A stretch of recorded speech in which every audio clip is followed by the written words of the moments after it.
नमस्कार दोस्तों, stock market studies में फिर से एक बार आपको बहुत-बहुत स्वागत है। तो आज मैं फिर से आपके सामने कुछ इंपॉर्टेंट कंपनी का अपडेट लेकर हाजिर हुआ हूँ। तो आज का वीडियो बहुत इंटरेस्टिंग होने वाला है क्योंकि कुछ कंपनी के ऊपर शानदार तरीके से ब्रेकआउट हुआ है। तो किस लेवल में ब्रेकआउट हुआ, तो उसके बारे में चर्चा करूँगा। और आप मेरा पुराना सब्सक्राइबर है, तो कुछ लाइक ज़रूर कर दीजिएगा इस वीडियो को। और साथ ही साथ नए सब्सक्राइब अभी तक जो सब्सक्राइब नहीं किया है, तो उसके लिए बता दूँ सब्सक्राइब जरूर कर लीजिएगा क्योंकि बहुत सारी इन्फॉर्मेशन और स्विंग ट्रेडिंग बेसिस में जितने सारे इन्फॉर्मेशन है, वो मैं आपके साथ यहाँ पे शेयर कर रहा हूँ। जो मेरा खुद का ट्रेड है, वही मैं आपके साथ शेयर करता रहता हूँ। तो चलो देख लेते हैं कौन सा कंपनी है इस वीडियो के अंदर। तो फर्स्ट जो कंपनी है उसका नाम है इन्फो एज, जिसको हम लोग नौकरी डॉट कॉम नाम से जानते हैं। तो नौकरी नाम से जानते हैं। तो इस इन्फो एज के बारे में आज चर्चा करने वाला हूँ क्योंकि सबसे पहले मैं टेक्निकली चार्ट पैटर्न आपके साथ शेयर करूंगा क्योंकि यहाँ पे सारे राज छुपे हुए हैं।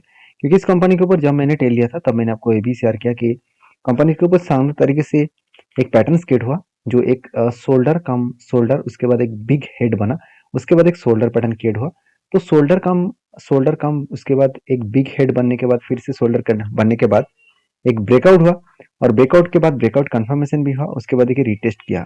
तो रीटेस्ट जब भी किया तो आपको एक चीज को याद रखना है, तो रीटेस्ट जब करेंगे तो इस लेवल को टच करने के बाद वो ऊपर जाने का कोशिश करेंगे। तो यहाँ पे फिर से वो इसी लेवल को रीटेस्ट किया, फिर से ऊपर गया, फिर से देखिए थोड़ा सा नीचे आ रहा है। तो इसका मतलब क्या है, एक ही रेंज के अंदर कंपनी बहुत बार काम कर रहा है। मगर मजेदार बात यही है कि देखिए प्रीवियस जो हाई था और नेक्स्ट जो हाई बना उससे ऊपर बना, और उसके बाद नेक्स्ट जो हाई बना उसके ऊपर बना। तो इसका मतलब कंटिन्यूसली वो हायर हाई बनाते चले जा रहे हैं। मतलब जो हाई बन रहा है वो हायर हाई बनते चले जा रहे हैं। तो इसका हायर पॉसिबिलिटी है जब इस लेवल को ब्रेकआउट करेगा तो इजीली वो टारगेट को अचीव कर सकते हैं। तो इसका टारगेट निकल के कितना आ रहा है? देखिए टारगेट थोड़ा सा बड़ा है ऑब्वियसली। तो वो टारगेट निकल कर आ रहा है करीबन करीबन 6400 के आसपास, जो टारगेट लेकर मैं चल रहा हूँ। और मेरा जो टारगेट होगा, अगर इस लेवल तक टारगेट बने तो मुझे टारगेट मिलेगा 31% के आसपास। देखिए इसमें कोई 100% गारंटी नहीं है कि मुझे टारगेट मिलेगा करके। तो मैं हमेशा इसी तरीके से प्रिडिक्शन करके चलता हूँ क्योंकि कंपनी का पैटर्न अच्छा बना, उसके साथ साथ कंपनी के ऊपर जो सिचुएशन बना, आप उस सिचुएशन को देखेंगे तो कंपनी के ऊपर देखिए लास्ट कुछ फ्यू डेज में अच्छा खासा डिलीवरी का परसेंटेज भी देखने को मिला। जैसे 30 to 40% के आसपास यहाँ पे डिलीवरी देखने को मिला। तो बेस्ट तरीके से यहाँ पे डिलीवरी, तो डिलीवरी का जो परसेंटेज है वो आप देखेंगे तो शानदार तरीके से डिलीवरी उठाया जा रहा है। तो इसका मतलब कुछ ना कुछ बड़ा होने का चांसेस है। अगर मैं यही चीज को आपके साथ शेयर करूँ तो कंपनी में वीकनेस पॉइंट कहाँ पे है, जिसके कारण कंपनी के ऊपर कंटिन्यूसली अपर साइड टेक्निक मतलब अपर साइड ट्रेंड देखने को नहीं मिला, उसके पीछे मेनली रीजन जो है वो है कंपनी का पी रेशियो। अगर वैल्यूएशन वाइज में पी रेशियो के बारे में चर्चा करूँ तो बहुत सारे लोग मुझे क्वेश्चन करेंगे, सर कंपनी का पी रेशियो तो 317 है, तो आप क्यों हाई बोल रहे हैं? क्योंकि एक टाइम कंपनी का पी रेशियो चला गया था करीबन 3400, मतलब 10 टाइम्स कंपनी का पी रेशियो कम हुआ। ये बात सही भी है, आपकी बात गलत भी नहीं है। फिर भी इस कंपनी के एवरेज पी निकल के आया है 120, मतलब कंपनी का जो एवरेज पी रेशियो है उससे भी दुगना ज्यादा, खुद खुद के पी रेशियो में दुगना ज्यादा पी रेशियो देखने को मिला। तो इसका मतलब कंपनी का वैल्यूएशन में ज़्यादा है, तो जिसके चलते ऊपर जाने के लिए वो कोशिश तो कर रहा है मगर उतना आसानी से वो ऊपर नहीं जा पा रहा है। तो ये कारण है। दूसरा कारण और भी है, नौकरी डॉट कॉम साइट के ऊपर अभी देखा जाए तो क्वार्टरली जो रिजल्ट आया, तो रिजल्ट में तो ग्रोथ तो हुआ मगर पिछले क्वार्टर्स को कंपनी बीट नहीं कर पाए। तो ये कुछ कारण से, जिस कारण की वजह से अभी भी टारगेट अचीव नहीं हुआ। तो मुझे लग रहा है थोड़ा सा टाइम लगेगा, और टाइम कितना लगे लगने दीजिए। मैं ऑब्वियसली इसको टाइम के लिए वेट करूंगा। जब तक मुझे टारगेट ना मिले तब तक मैं होल्ड करूंगा क्योंकि मेरे एंटी बन चुके हैं। मतलब इसका सिचुएशन अगर अच्छा बने और फंडामेंटल फाइनेंशियल अगर अच्छा रहे तो मैं तब तक होल्ड करने के लिए तैयार हूँ। चाहे मुझे इस टारगेट एक साल में भी मिले तो कोई फर्क नहीं पड़ेगा क्योंकि एक साल में भी 30% प्रॉफिट कोई छोटा मोटा प्रॉफिट नहीं है। और अभी तो सिर्फ शुरुआत हुआ है ब्रेकआउट के बाद, अभी टाइम बहुत बाकी है एक साल होने में। देखा जाएगा क्या होने वाला है। बाकी आप मेरा पुराना सब्सक्राइबर है तो कंटिन्यू जरूर मेरे साथ जुड़े रहिए, तो आपको खुद पता चलेगा कि किस तरीके से जो मैं एंट्री लेता हूँ वो टारगेट को किस तरीके से अचीव करते हैं। क्योंकि बहुत सारे टारगेट जब अचीव हुआ तब मैंने आपके साथ शेयर भी किया था। नेक्स्ट जो कंपनी उसका नाम है केपीआई ग्रीन एनर्जी। तो केपीआई ग्रीन एनर्जी कोई छोटा मोटा कंपनी है, एक बड़ा कंपनी बनते चले जा रहा है। क्योंकि कंपनी 5,000 करोड़ की कंपनी था, आज 10,000 करोड़ की कंपनी बन चुकी है।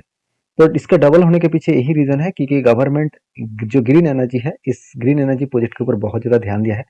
और इस ग्रीन एनर्जी प्रोजेक्ट के ऊपर ध्यान देने के कारण इस कंपनी धमाका रिटर्न दिया इन्वेस्टर को। अगर इन्वेस्टर के बारे में बात करें तो सिर्फ एक साल में, सिर्फ के सिर्फ एक साल में 500% का रिटर्न। 500% मतलब 5 गुना फंड सिर्फ के सिर्फ एक साल के अंदर। तो सोचिए जो लोग एक साल के अंदर 1 लाख रुपए निवेश करके रखे थे, उसका फंड अभी 5 लाख बन चुके हैं। तो इसको सोचकर बहुत सारे लोग कहेंगे सर क्या अभी मैं इन्वेस्ट कर दूं फिर से 5 लाख बनने वाला है।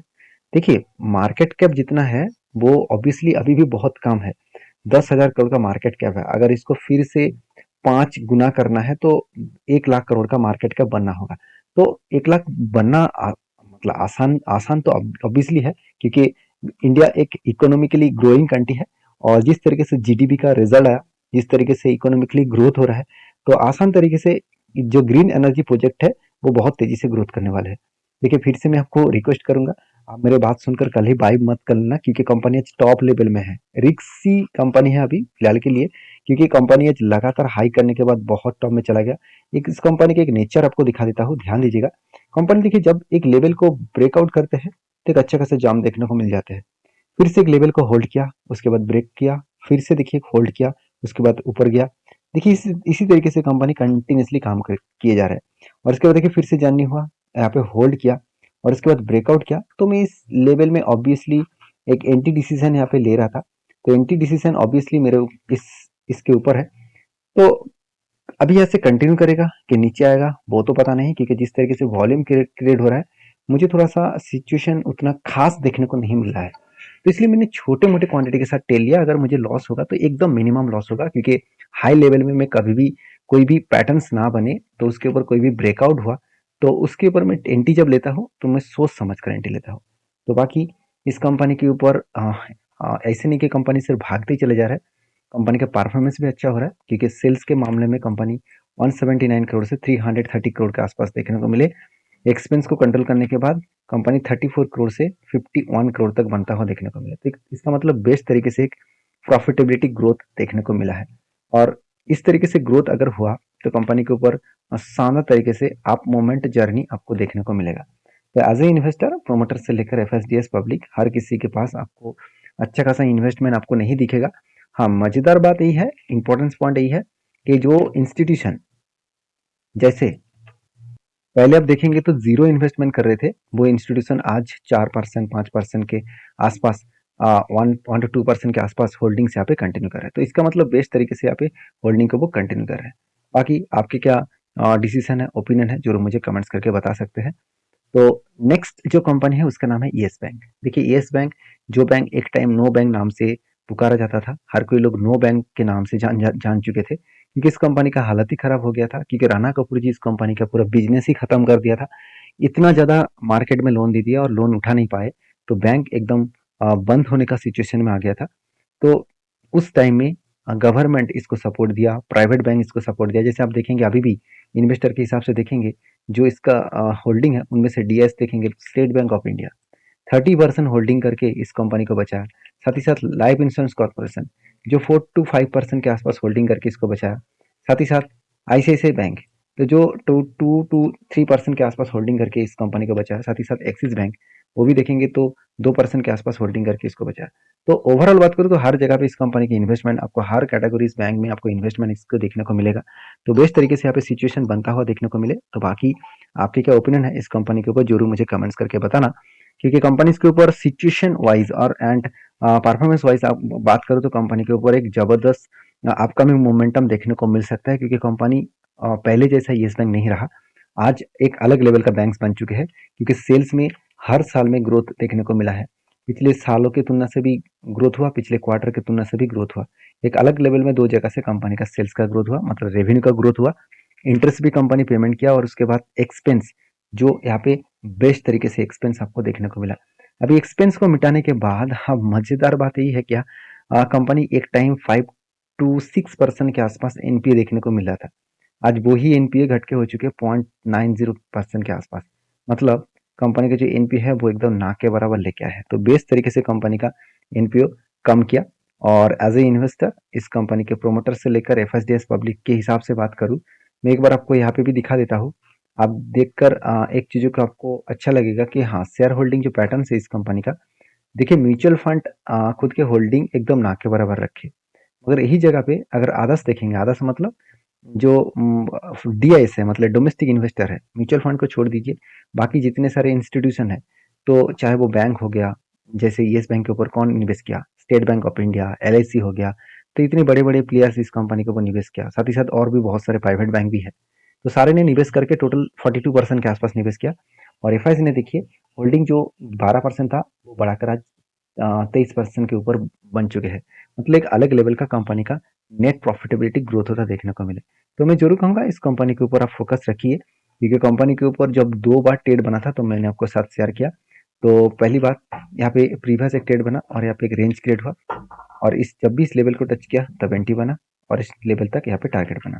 तो अभी देखिए बहुत दिनों के बाद यहाँ पे क्या बना, यहाँ पे एक कप बना, और उसके बाद यहाँ पे क्या बना है, यहाँ पे एक हैंडल बनने का तैयारी कर रहा है। तो cup with handle patterns complete होंगे तो फिर से एक बार मैं एंट्री लेने के लिए तैयारी करूंगा। तो ध्यान रखिएगा, यहाँ पे बिग कप बना, और यहाँ पे अगर रिवर्स करे और एक हैंडल पैटर्न क्रिएट करे तो एक अच्छा खासा एंट्री बन सकता है। तो इसी तरीके से वीडियो और इन्फॉर्मेशन पाने के लिए चैनल को सब्सक्राइब करना। मिलते नेक्स्ट वीडियो में, तब तक के लिए धन्यवाद।